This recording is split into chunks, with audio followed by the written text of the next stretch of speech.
Well, here we are. I turned down here at the next block. Thanks, mister. I'll get off there.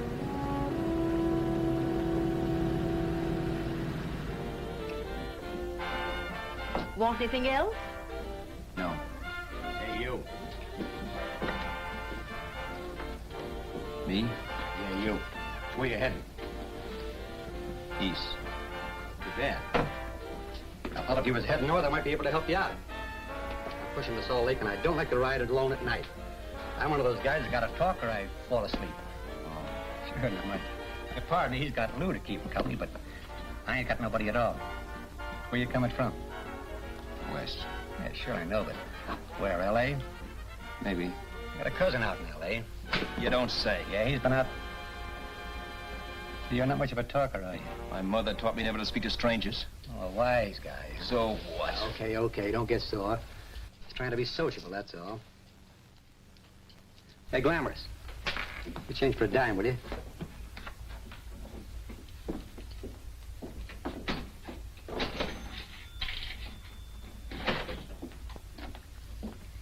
Let's have something quieter this time, Joe. My head's splitting. Is that what's wrong with it?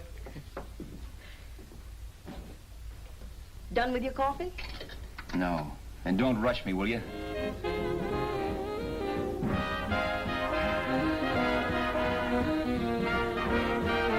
Hey, turn that off. Will you turn that thing off? What's eating you now? Yeah, what's eating you? That music, it stinks. Oh, you don't like it, huh? No, turn it off. Oh, wait a minute, pal. That was my nickel, see? This is a free country. And I play whatever I want to. Okay. Sure, and if you don't like it, you don't have to listen to it. And you can leave here anytime you want to. Okay. I'm sorry I asked. First good piece played tonight and you don't like it. Some people just ain't got any good taste.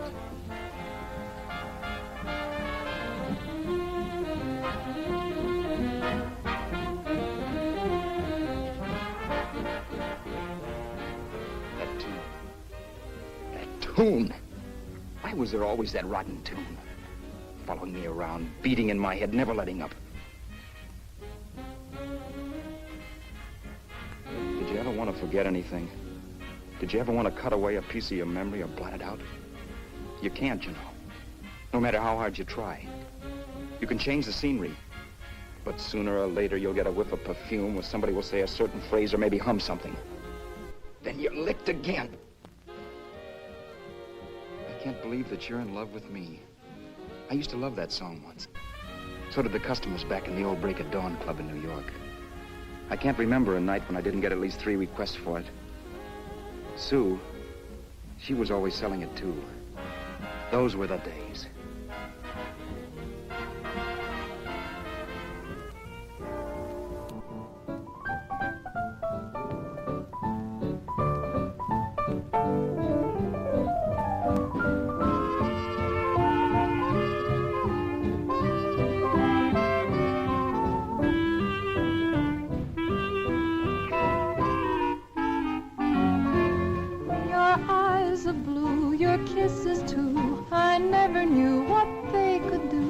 I can't believe that you're in love with me. You're telling everyone you know that I'm on your mind each place you go. They can't believe that you're in love with me. I have always placed you far above me. I just can't imagine that you love me. And after all is said and done, to think that I'm the lucky one, I can't believe that you're in love with me.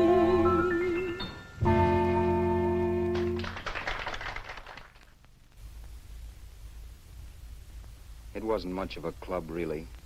You know the kind. A joint where you could have a sandwich and a few drinks and run interference for your girl on the dance floor. I pounded the piano in there every night from 8 until the place closed up, which usually meant 4 in the morning. A good job as jobs went in those days. Then, too, there was Sue, who made working there a little like working in heaven. But how we felt about each other, well, there was nothing very unusual in that. I was an ordinary healthy guy, and she was an ordinary healthy girl, and when you add those two together, you get an ordinary healthy romance, which is the old story. Sure, but somehow, the most wonderful thing in the world.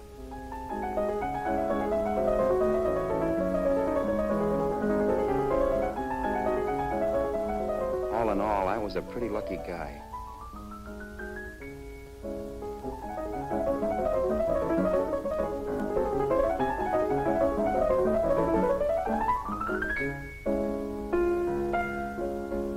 Mr. Paderewski, I presume. It's beautiful.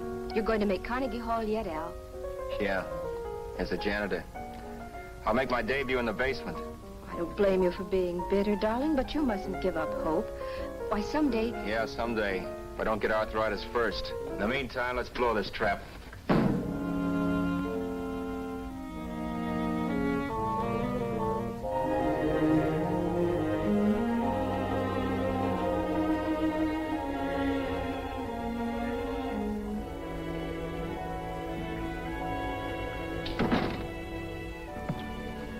Like to get something to eat, hon? Oh, I don't think so, Al.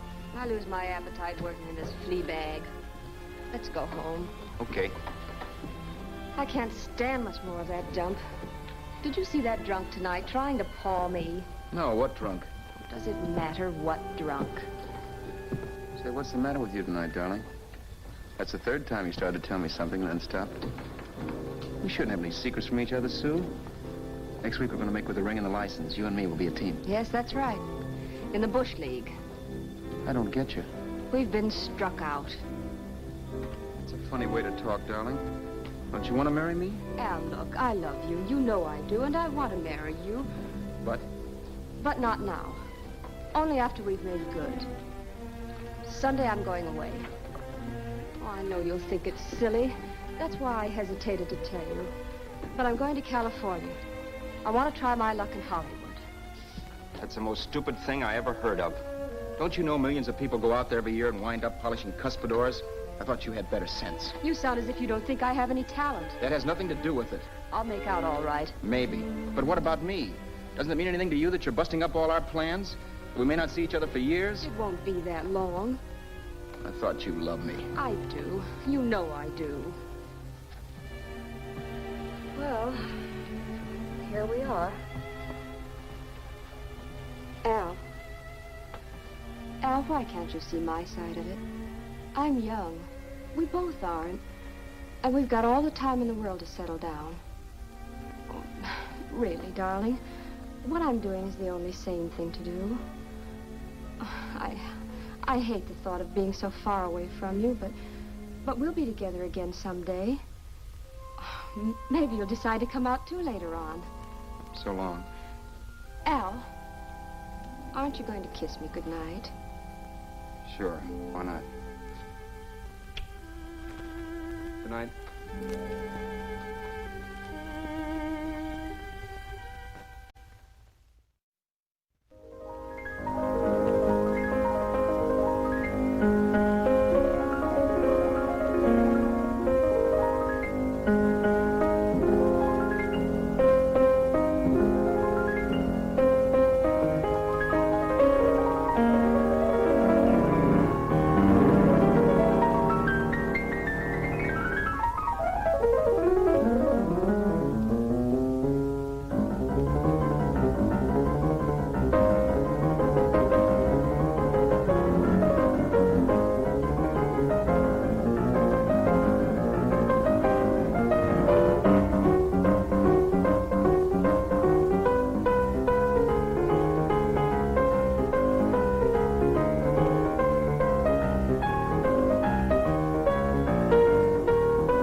Roberts. You hit the jackpot this time.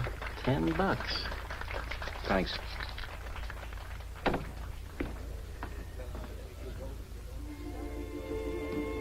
So when this drunk handed me a 10 spot after a request, I couldn't get very excited.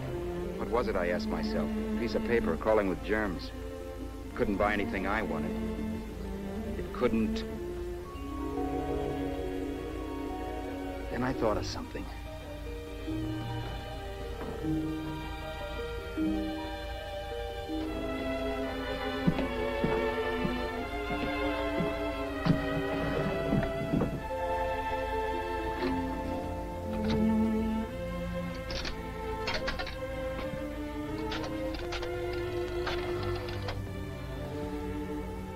Long distance. I'd like to put a call through to Los Angeles. Miss Harvey. Sue Harvey, Harvey. The number is Crestview 65723.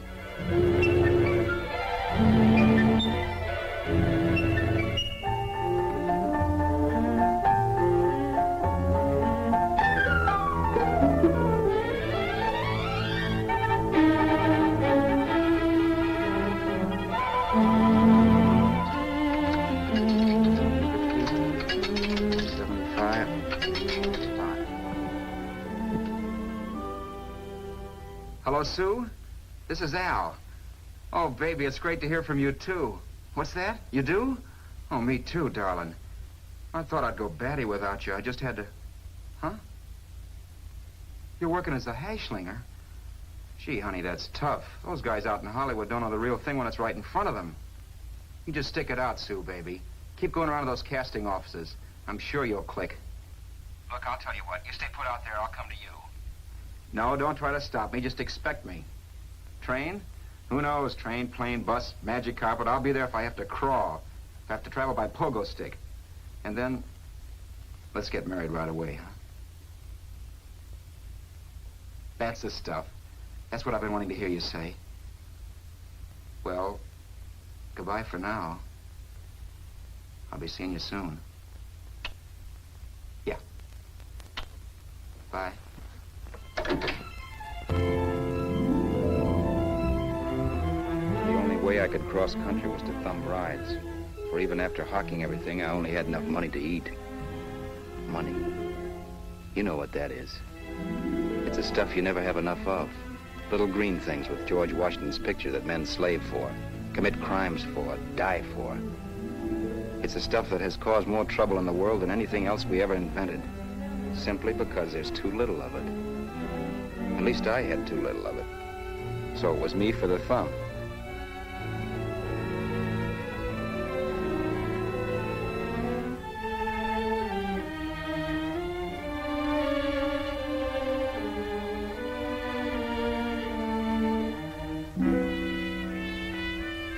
Ever done any hitchhiking?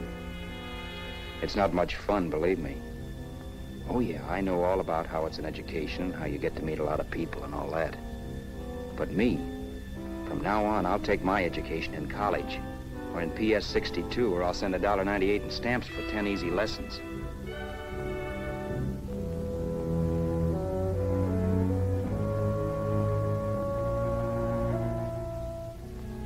Thumbing rides may save your bus fare, but it's dangerous. You never know what's in store for you when you hear the squeal of brakes. If only I had known what I was getting into that day in Arizona. Here, throw that in the back seat. Okay, let's go. Make sure that door's closed.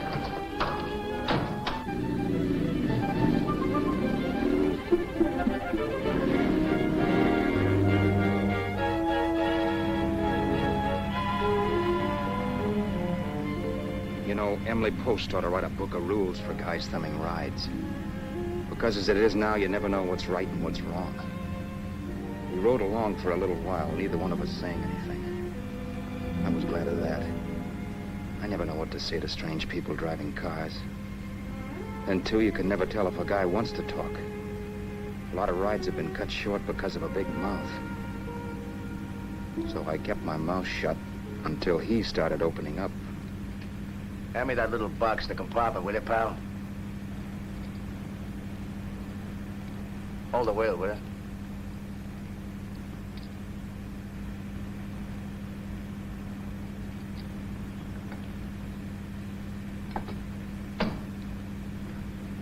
How far are you going? L.A. Well, you're really traveling, aren't you?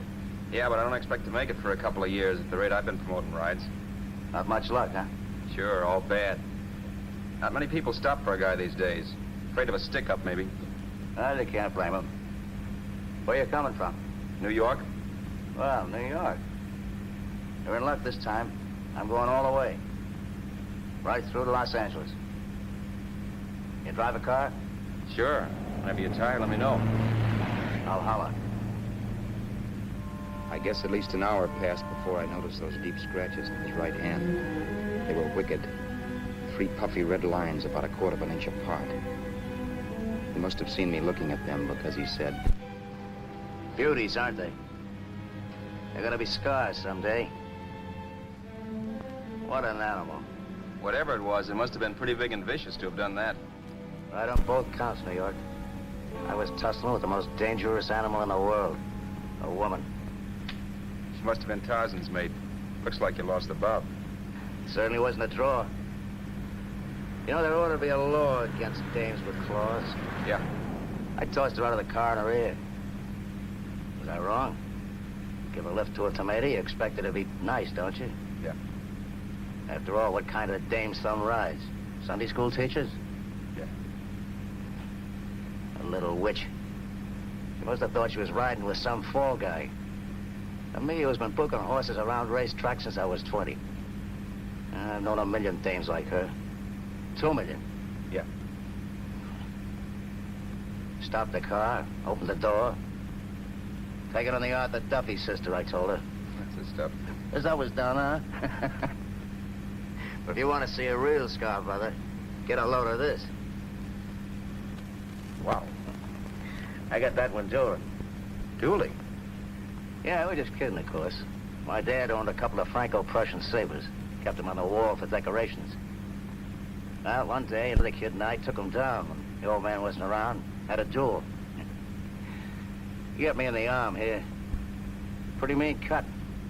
Infection set in later. Yeah, I can see that. Now, give me that box again, will you? Yeah.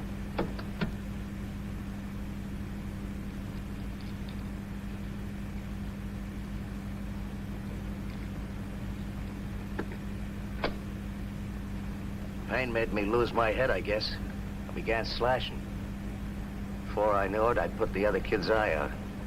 That was tough. Well, it was just an accident, of course. But you know how kids are. I got scared, decided I was going to run away from home.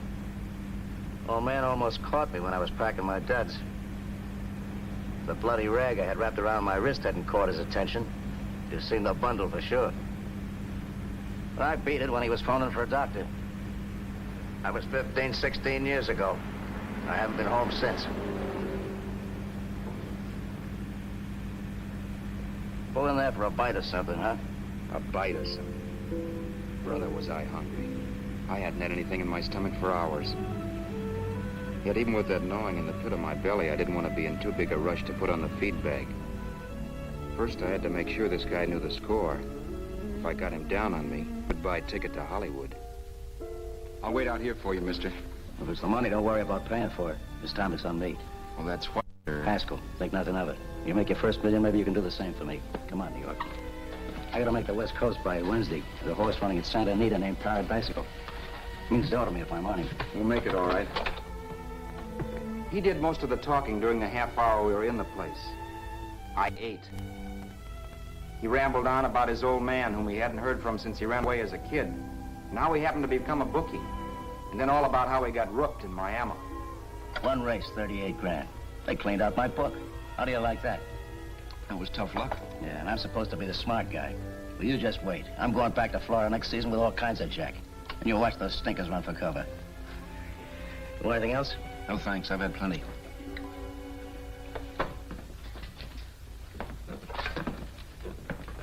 That check there, sister? Oh, just a minute. Your change, sir. Keep it, sister. Oh, thank you, sir. Call again. I'll be waiting outside for you when you finish work. Sharp check, huh?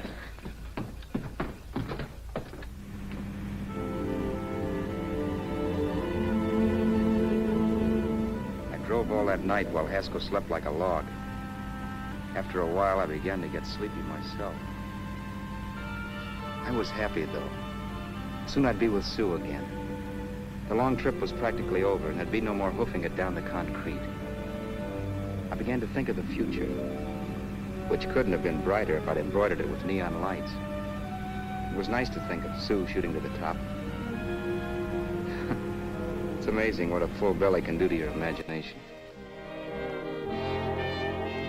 Your eyes of blue, your kisses too, I never knew what they could do. I can't believe that you're in love with me. You're telling everyone you know I'm on your mind each place you go. I can't believe that you're in love with me.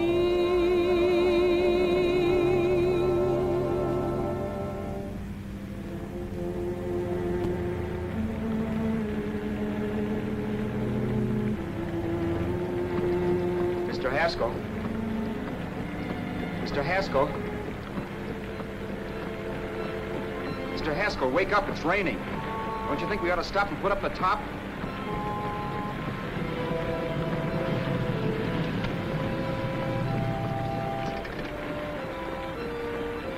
Mr. Haskell, I'm going to put up the top.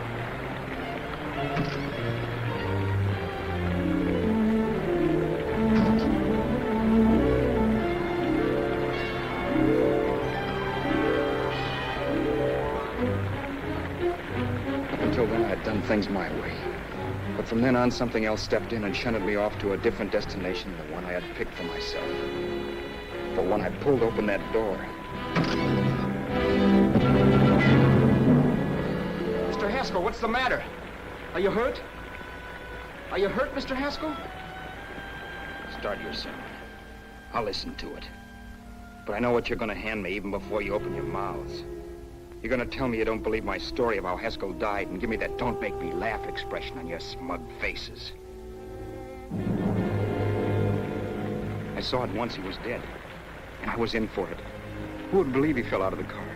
Why, if Haskell came too, which of course he couldn't, even he would swear I conked him over the head for his dough. Yes, I was in for it. Instinct told me to run, but then I realized it was hopeless. There were lots of people back down the road who could identify me. That gas station guy and the waitress. I would be in a worse spot then, trying to explain why I beat it. The next possibility was to sit tight and tell the truth when the cops came. But that would be crazy. They'd laugh at the truth. I'm not having my head in a noose. So what else was there to do but hide the body and get away in the car? I couldn't leave the car there with him in the gully. That would be like erecting a tombstone.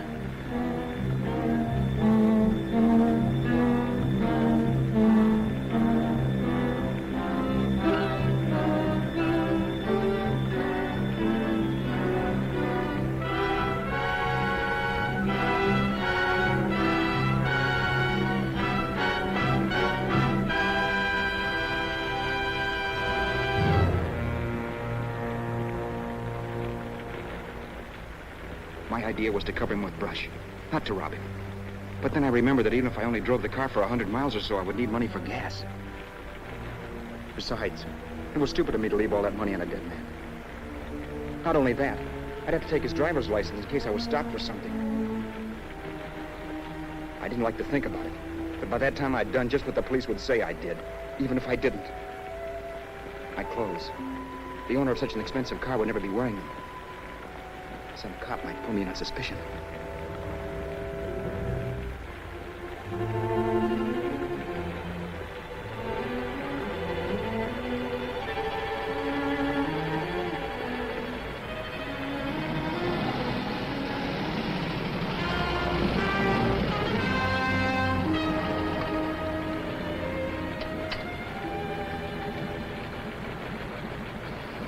Hey, you, this your car? Don't you know better than to leave a car with the wheels halfway in the middle of the road? That's the way accidents happen. I'm sorry, officer. I was just putting up my top. I didn't think. Well, the next time, think. I'll let you go now, but watch your step in the future. I know that's a lonely stretch, but cars come by here once in a while, and we have plenty of crack-ups. Thanks, officer.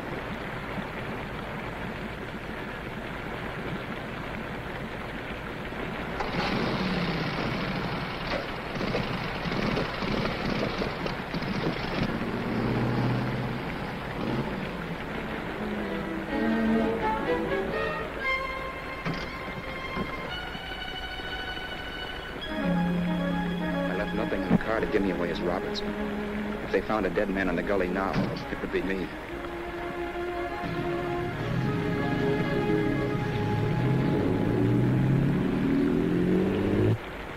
As I drove off, it was still raining, and the drops streaked down the windshield like tears.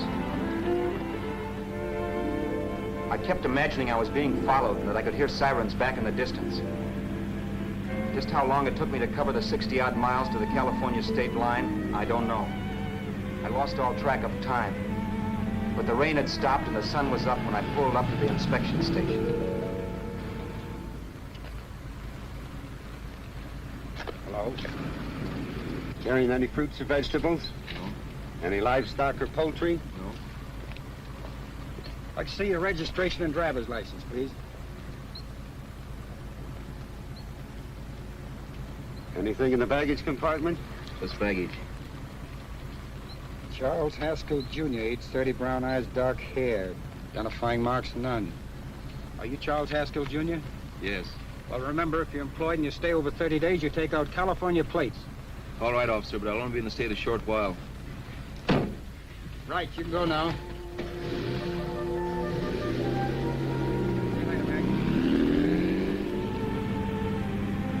I couldn't drive any farther without some sleep. Cops or no cops, I knew I had to hit the hay and hit it hard. I was dead tired.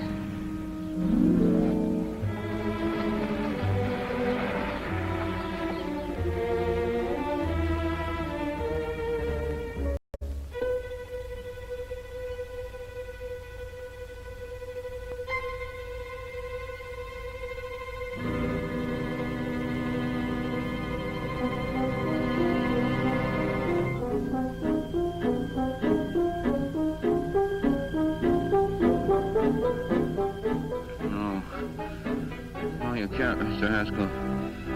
No.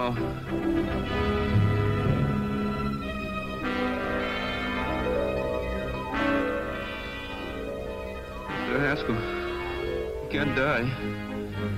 I think I did it. No, Mr. Haskell. No. No.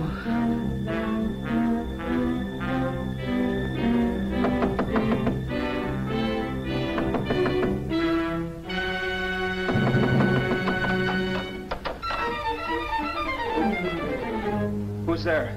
It's the maid. Can I come in and clean? Later. In a half hour. All right, sir.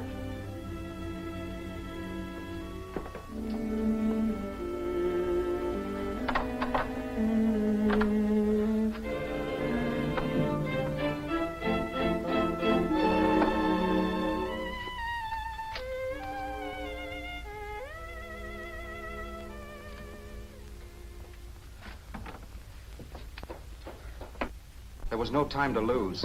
Every minute I had to be Charles Haskell was dangerous. And I'd have to be Charles Haskell until I got to some city where I could leave the car and be swallowed up.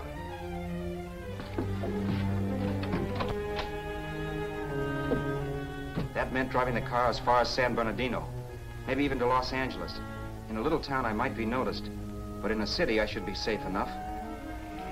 Then, after I ditched the car, I could go on to Sue. But those 5 minutes at the state line made me realize it might be a good idea to find out a little bit about Mr. Haskell. Then if anybody asked me questions, I could give the right answers. The first thing I found out was that I had $768. This was a lot of jack, but believe me, it was the kind of money I'd rather not have.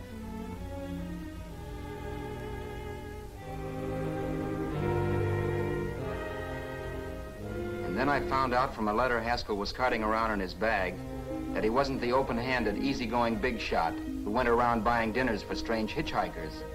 Before I got done reading it, I saw him more as a chiseler. It was written to his old man in California, the one he hadn't seen in so many years. In it, Haskell posed as a salesman of hymnals, of all things. It was easy to see where Haskell expected to raise a new stake for his book in Miami by rooking his old man. That was about all I found out from his effects, and it was enough. I told myself, maybe old man Haskell was lucky his son kicked off. He would never know it, but it saved him from taking a flyer in sacred literature preferred.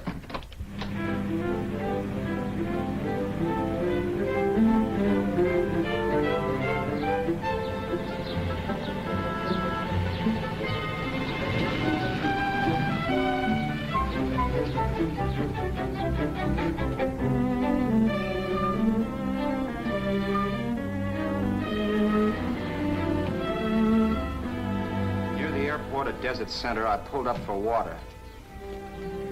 There was a woman. Hey, you! Come on if you want to ride.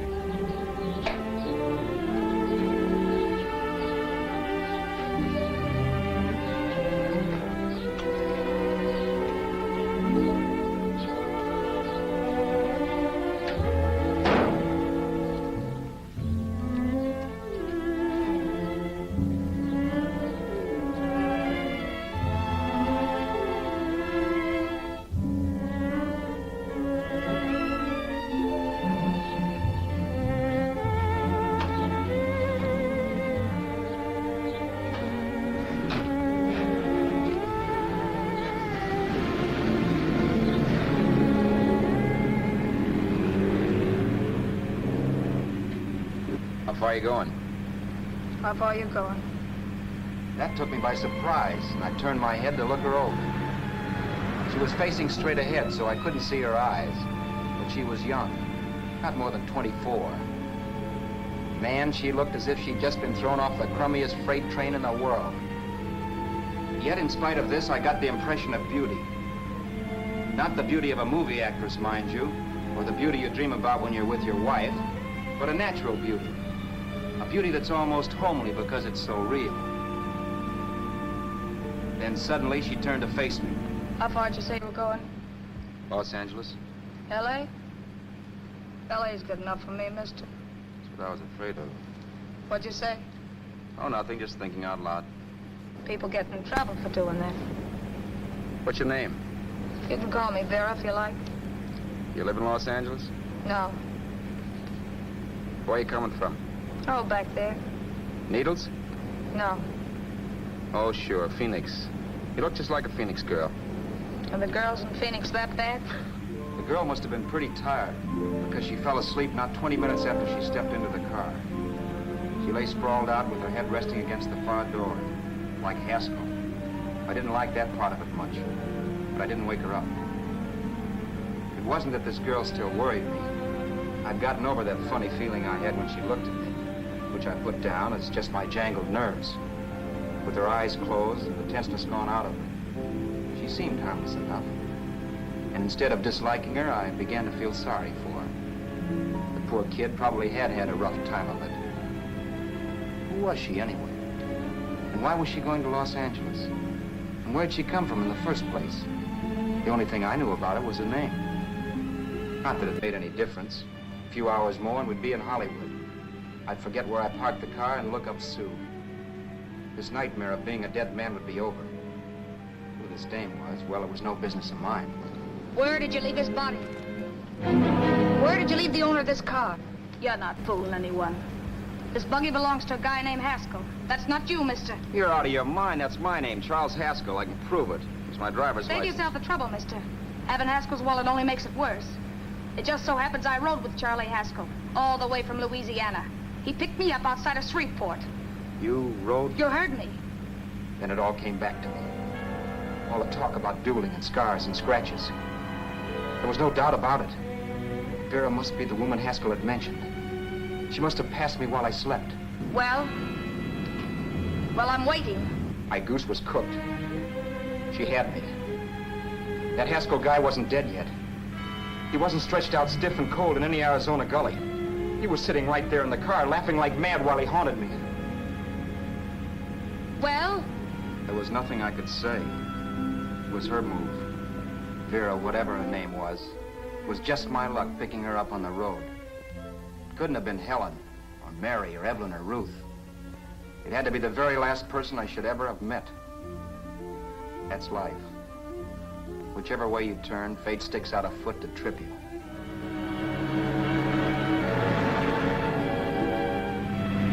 I told her everything, but she didn't believe my story.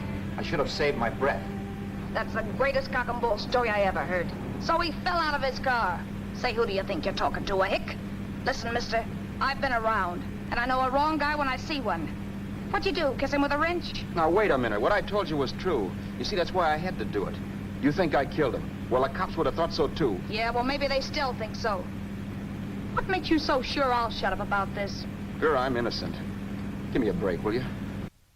It won't do me any good having you pinched. The cops are no friends of mine. Now, if there was a reward, but there isn't. Thanks. Don't thank me yet. I'm not through with you by a long shot. Let's see that roll.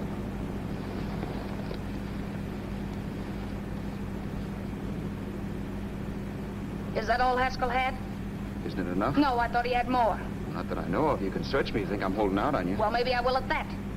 He told me he was going to bet $3,000 on a horse named Paradisical on Wednesday at Santa Anita. He was stringing you along. He meant 300. Maybe. Sure, $3, 300. He was a piece of cheese, a big blowhard. Listen, mister, don't try and tell me anything about Charlie Haskell. Remember, I knew him better than you did. Okay, then you knew he was a four-flusher. That explains the $3,000 bet. I'm not so sure he didn't have that $3,000. Why should I believe you? You got all the earmarks of a cheap crook. Now, wait a Shut minute. up. You're a cheap crook and you killed him. For 2 cents, I'd change my mind and turn you in. I don't like you. All right. Don't get sore. I'm not getting sore. But just remember who's boss around here. If you shut up and don't give me any arguments, you'll have nothing to worry about. But if you act wise, well, mister, you'll pop into jail so fast it'll give you the bends. I'm not arguing. Well, see that you don't.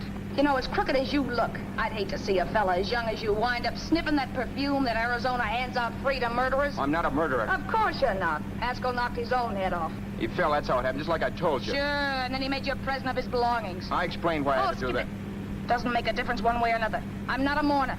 I liked Haskell even less than I like you. Yeah, I saw what you did to him. What do you mean? Well, scratches on his wrist. Sure, I scratched him. I'll say you did. So your idea was to drive the car a little way, maybe into San Bernardino, and then leave it. You weren't gonna sell it? Sell it? You think I'm crazy? Somebody else's car? See, all I want to do is leave it somewhere and forget I ever saw it. Not only don't you have any scruples, you don't have any brains. I don't get you. Maybe it's a good thing you met me. You'd have got yourself caught, sure. Why, you dope. Don't you know a deserted automobile always rates an investigation? Huh? Look, the cops find a car. Then they get curious. They wonder where the owner is. So, all right, they don't trace Haskell. They trace you. I never thought of that. The only safe way to get rid of the car is to sell it to a dealer. Get it registered under a new name. Say, stop at the next store. I want to get a bottle and do some shopping before we hit L.A. Okay. As soon as we find a place, I'll drop you off and pick you up later. Nothing doing. You're coming in, too. From now on, you and I are like the Siamese twins. Have it your way, but I don't get the point. The point is, I don't want you to get lost. I'm not going to beat it if that's what you're afraid of. I'll say you're not. Well, I'm going to see that you sell this car so you don't get caught. Thanks. Of course, your interest wouldn't be financial, would it? You would want a small percentage of the profits. Well, now that you insist, how can I refuse? 100% will do. Fine. I'm relieved. I thought for a moment you were going to take it all. I don't want to be a hog. A few hours later, we were in Hollywood. And I was recognizing places Sue had written about. It struck me that far from being at the end of the trip, there was a greater distance between Sue and me than when I started out. Vera wasn't kidding with that Siamese twins crack. She rented a little apartment as Mrs. Charles Haskell. When I objected to this, she explained that it was on account of the car. A dealer might think something was funny if he called and found we were using different names.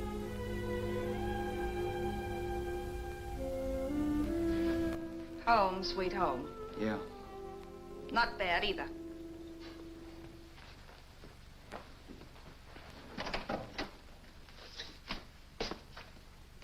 In case there's any doubt in your mind, I'll take the bedroom. Yeah. Sure is stuffy in here.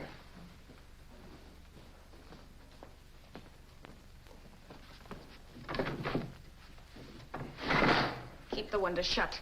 Okay. The old crow downstairs said there's a folding bed behind this door.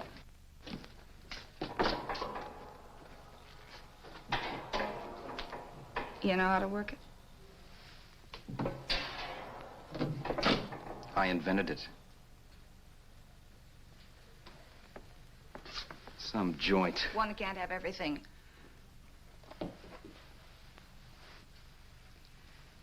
I'm first in the bathtub. I don't know why, but I figured you would be.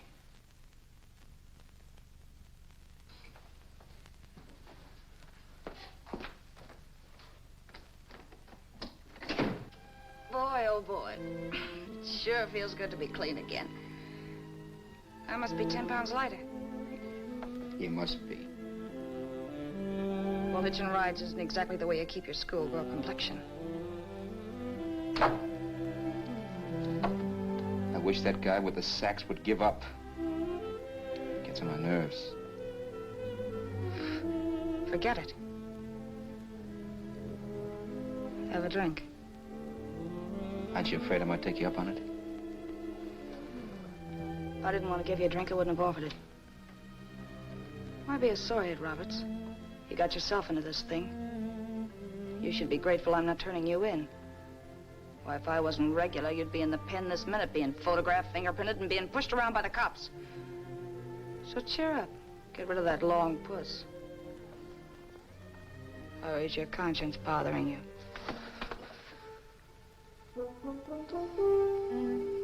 No. It isn't. Swell. That's the spirit.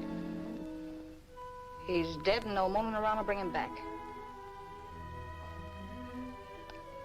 Anyway, I never could understand this worrying about something that's over and done with. Now look, Vera, for the last time I didn't kill him. Haskell was a sick man. Maybe he was dead before he fell out of the car. I don't know. Sure, he died of old age. All right. So if it'll make you sociable, you didn't kill him.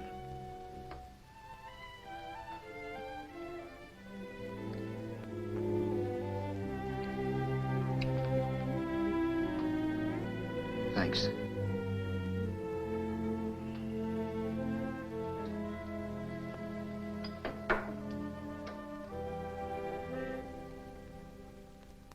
We're out of liquor, Roberts. Yeah. Too bad. I felt like getting tight tonight. Well, I think you succeeded. Am I tight? As a prima donna's corset. That's good. I wanted to get tight. Why? What have you got to get tight about? Oh, I don't know. Few things. You should have my worries. If I had your troubles, I'd stay sober. And I've got the key to that door. Yeah.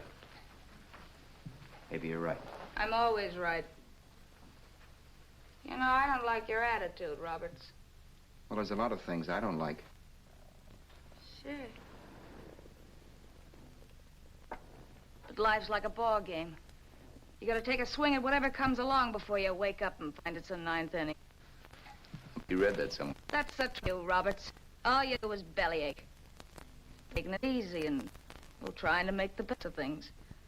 But maybe that's what's wrong with the whole world. Get the professor. People knock themselves out trying to buck fate. Now, take you, for instance. You're lucky to be alive. Why, suppose Haskell had opened your door.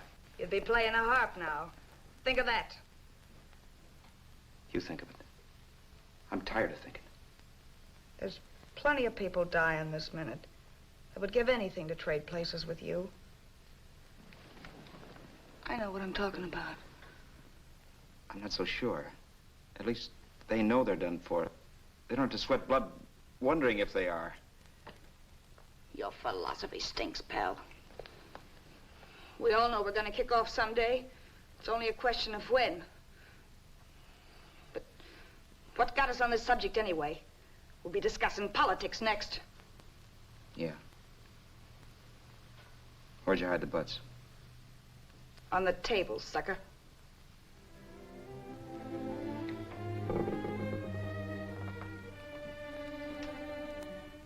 We bored each other with conversation for a couple of hours longer. Every 5 minutes, one of us was wishing we had another bottle or a radio or something to read. Then finally, we ran out of chatter. I know it's only 11 o'clock, but I want to get up early and make the rounds of the used car lots. No hurry about that. We've got all the time in the world. Maybe you have, but if you think I want to stay cooped up in this place any longer than I have to, you're batty. It's not a bad place. Pay plenty for diggings like this in New York. I wouldn't like it if it was the Ritz.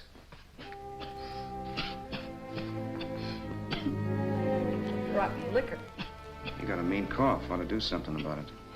I'll be all right. That's what Camille said. Nobody you know. Wasn't that the dame that died of consumption? Yeah. Wouldn't it be a break for you if I did kick off? You'd be free with all Haskell's dough and car. I don't want to see anybody die. Not even me. Especially not you. One person died of me. If you did, well, that's all I need. You don't like me, do you, Roberts?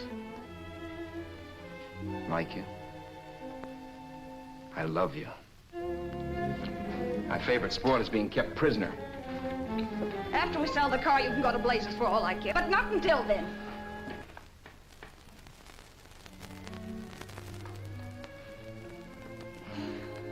I'm going to bed.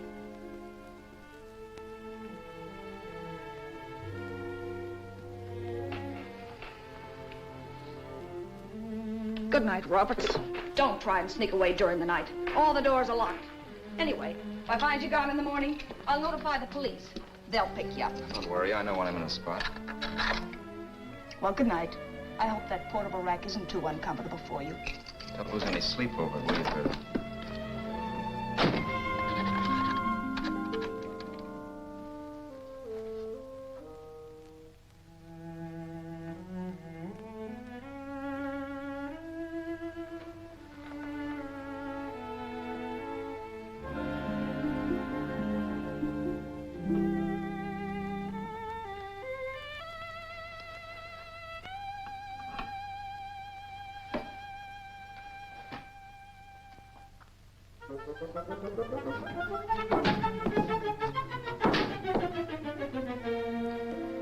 Crestview. 6, 5, 7, 2, 3. Hello? Hello? Hello? Hello?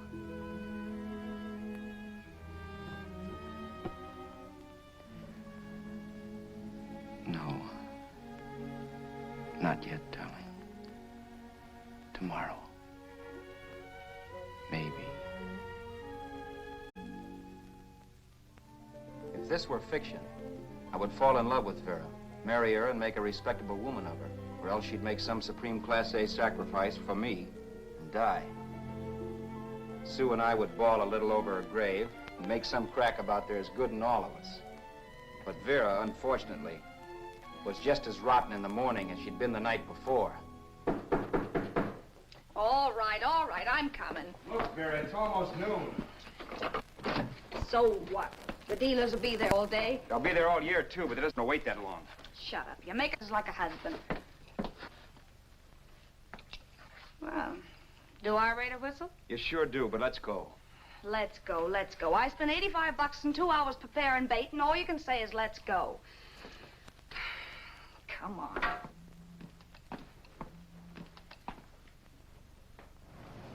We passed a few used car lots last night down this way. What do you think we can get for this heap?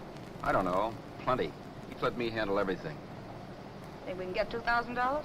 I don't know, but don't worry. I'll squeeze as much out of this guy as I can.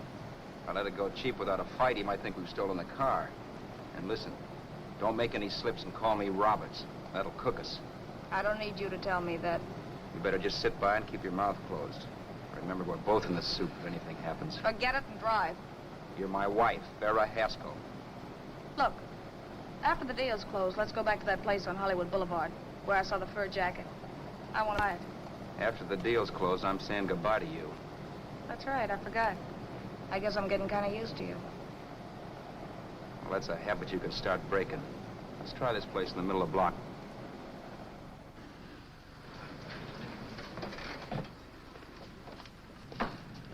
Good afternoon. What can I do for you? We're interested in selling a car. If the price is right. Well, if it's in good mechanical condition, it should blue book for about $1,600. Tony, take a look at this motor. 1,600. Are you kidding?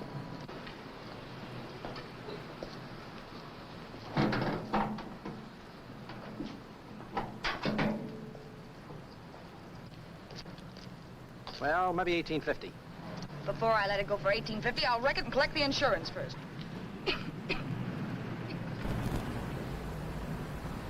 Lady, this motor's seen a lot of driving.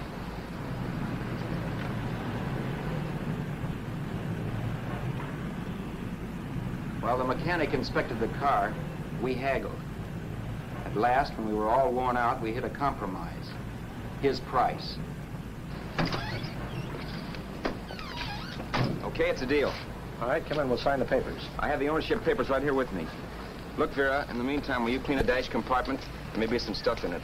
All right, darling. $1,850. That dirty crook.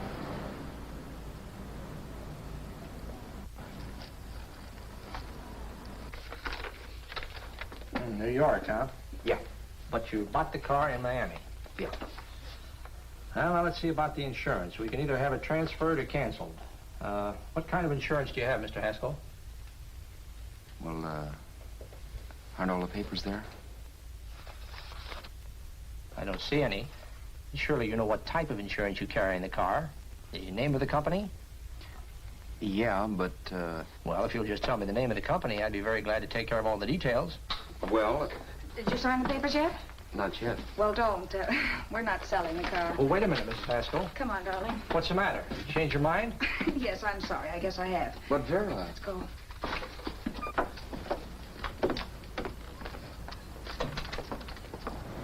You got me out of a tight spot, Vera. But I still don't understand all this. You will in a minute.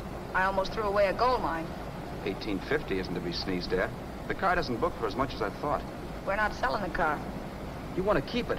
Now, wait a minute, Vera. You said yourself I wouldn't be safe until the car was in someone else's name. I'd like to be free of this mess when I go. That's just it, Roberts. You're not going.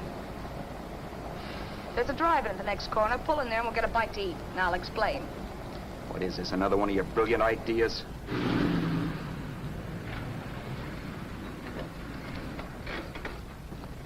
Oh, may I take your order? Make mine a ham sandwich and coffee. And for you, sir? Oh, I don't care. The same.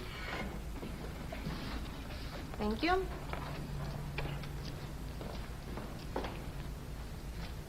Get this, Vera. I've been pretty patient so far. I've done everything you asked me to do, but no more. Shut up. You've taken Haskell's money. And you can have the dough we get from selling the car. But you're not going to keep me a prisoner. It's a good thing I bought the paper. Take a look at that. Vera, I'm in no mood. Read that.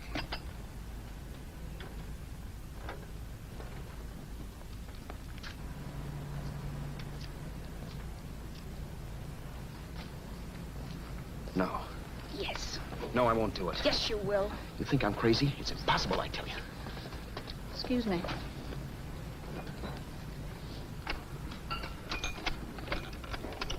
Blow the horn when you're through. No one could possibly get away with an act like that. It'd be wise to me in a minute. Don't be yellow. You look enough like him. The same coloring and the same build. See how his clothes fit you? No kidding, you almost had me fooled for a while. Oh, grow up, Vera. Don't you think a father knows his own son? And there must be other relatives. The father won't have to know you. We'll wait till he gives up the ghost. He's an old geezer and he won't pull through. And as far as other relatives are concerned, they haven't seen you in 15 or 20 years. Eat. I'm not hungry. And I won't do it. It's not as tough as it sounds. Remember, you've got all kinds of identification. His car, letters, license. I could never get away with it. It's the stupidest thing I've ever heard. The old boy has scads of dough. Look in the paper there. Personal fortune assessed at over 15 million.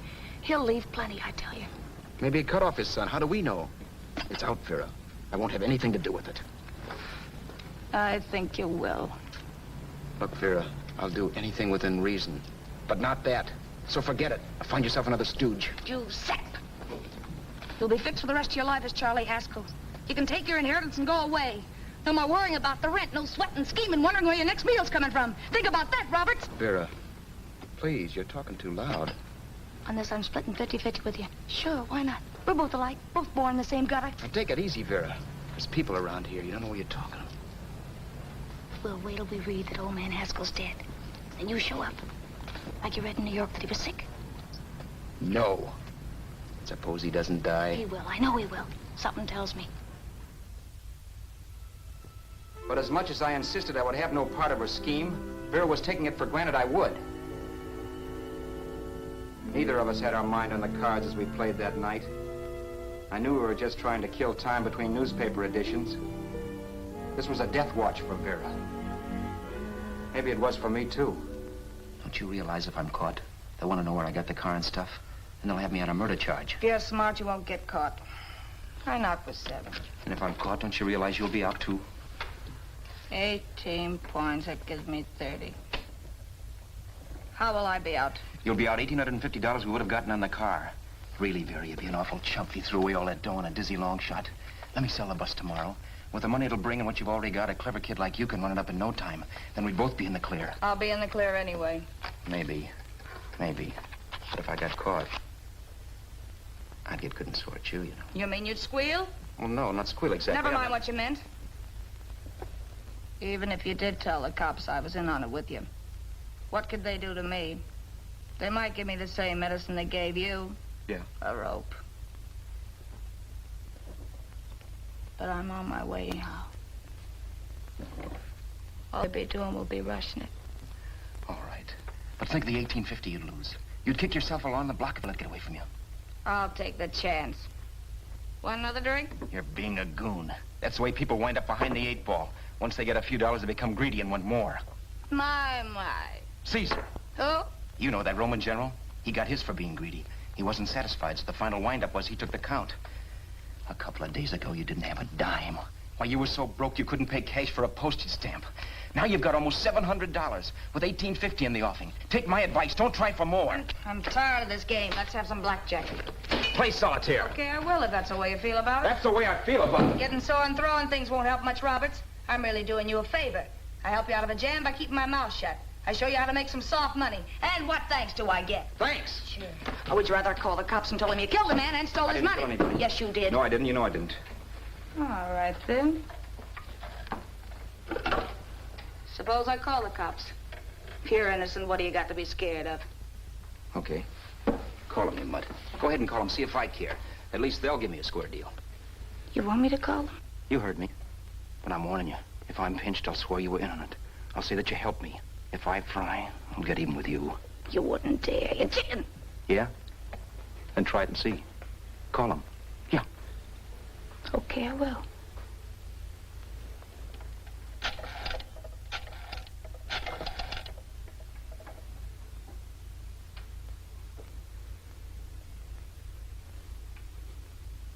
Information? I want the number of the Hollywood police station. Okay, I got it. Thanks. Wait a minute, Vera. You wouldn't do that. Well, wouldn't do that, and I'll show you if I would. Take it easy now. Let's talk this over. This was early in the evening, and the conversation, while hectic, was at least pitched low. But as the minutes passed, and more obstacles to her plan popped into my head, the air got blue. Each word coming from our lips cracked like a whip. I reminded her that as Charles Haskell, I didn't even know my mother's name, where I'd gone to school, the name of my best friend, whether I had an Aunt Emma or not, my religion, and if I'd ever owned a dog. I didn't even know what my middle initial stood for. I also pointed out that the real Haskell had a scar on his forearm. His people never saw that scar. He told me he ran away right after putting out the kid's eye. Yeah, but his father knew he was cut. It'd have to be some kind of a mark. So what? The old man's dead, or will be. I hope by tomorrow morning's papers. Anyway, you could cut yourself a little, couldn't you? Boy, for that kind of dough, I'd let you cut my leg off. You're drunk and you're crazy mad, Vera. Turn me in if you want to, but I won't get mixed up in this. Besides, how do we know? Haskell was such a phony. Maybe he wasn't the man's son at all. Maybe he just dreamed it up. Well, dream it or not, you won't be dreaming when the law taps you on the shoulder. There's a cute little gas chamber waiting for you, Roberts. And I hear extradition to Arizona's a cinch. Where's that phone? Vera! Leave me alone. Vera! Here.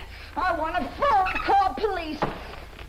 I hate you yellow stinker. You leave me alone. I'll let you alone when you promise to leave the phone where it is. You're drunk. You don't know what you're doing. You're hurting me. Will you promise? All right.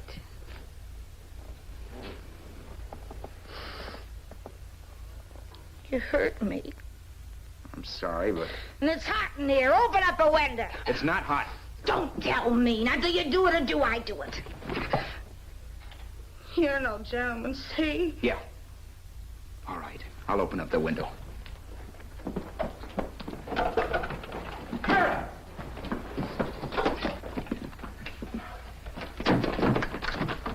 open the door. Please open the door. Vera, open the door. Don't use the phone. Listen to me. I don't like you, Roberts. You're no gentleman, see? You hurt my hand, and I'm going to get even with you. If you don't open the door, I'm going to kick it down, Vera. Vera, don't call the cops. Listen to me. I'll do anything you say. Vera, let me in. I'll break the phone.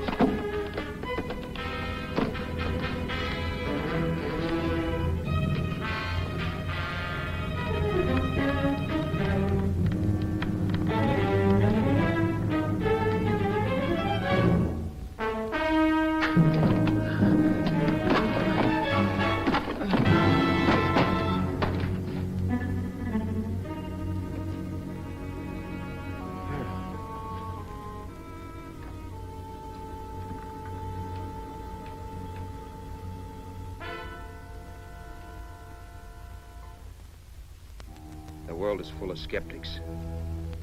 I know. I'm one myself. In the Haskell business, how many of you would believe he fell out of the car? And now, after killing Vera without really meaning to do it, how many of you would believe it wasn't premeditated? In a jury room, every last man of you would go down shouting that she had me over a barrel and my only out was force. The room was still. So quiet that for a while I wondered if I had suddenly gone deaf. It was pure fear, of course. And I was hysterical. But without making a sound. Vera was dead. And I was her murderer. Murderer? What an awful word that is. But I'd become one. I'd better not get caught. What evidence there was around the place had to be destroyed. And from the looks of things, there was plenty. Looking around the room at things we'd bought was like looking into the faces of 100 people who'd seen us together and who remembered me. This was the kind of testimony I couldn't rub out. No. I could burn clothes and hide bottles for the next 5 years. There'd always be witnesses. The landlady, for one. She could identify me. The car dealer, the waitress in the drive-in, the girl in the dress shop, and that guy in the liquor store. They could all identify me. I was cooked. Done for. I had to get out of there. While once I'd remained beside a dead body, planning carefully how to avoid being accused of killing him, this time I couldn't. This time I was guilty. I knew it. Felt it. I was like a guy suffering from shock. Things were whirling around in my head. I couldn't make myself think right. All I could think of was the guy with the saxophone and what he was playing. It wasn't a love song anymore. It was a dirge.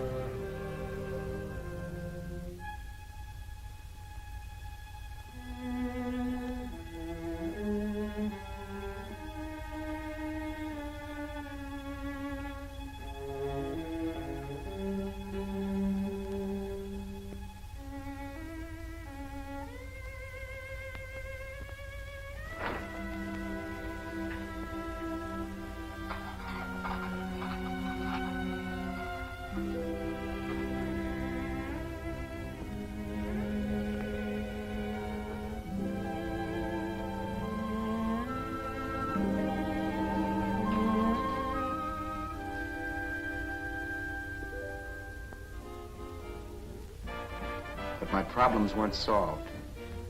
I had to stay away from New York for all time because Al Roberts was listed as dead and had to stay dead. And I could never go back to Hollywood.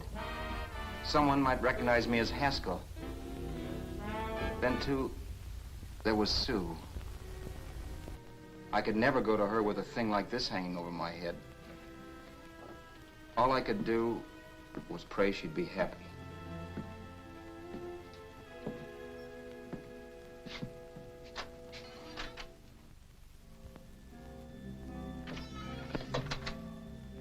I was in Bakersfield before I read that Vera's body was discovered, and that the police were looking for Haskell in connection with his wife's murder.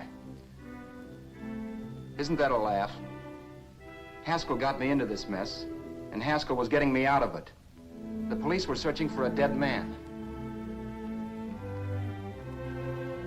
I keep trying to forget what happened, and wonder what my life might have been if that car of Haskell's hadn't stopped.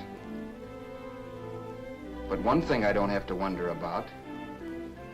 I know. Someday a car will stop to pick me up that I never thumbed.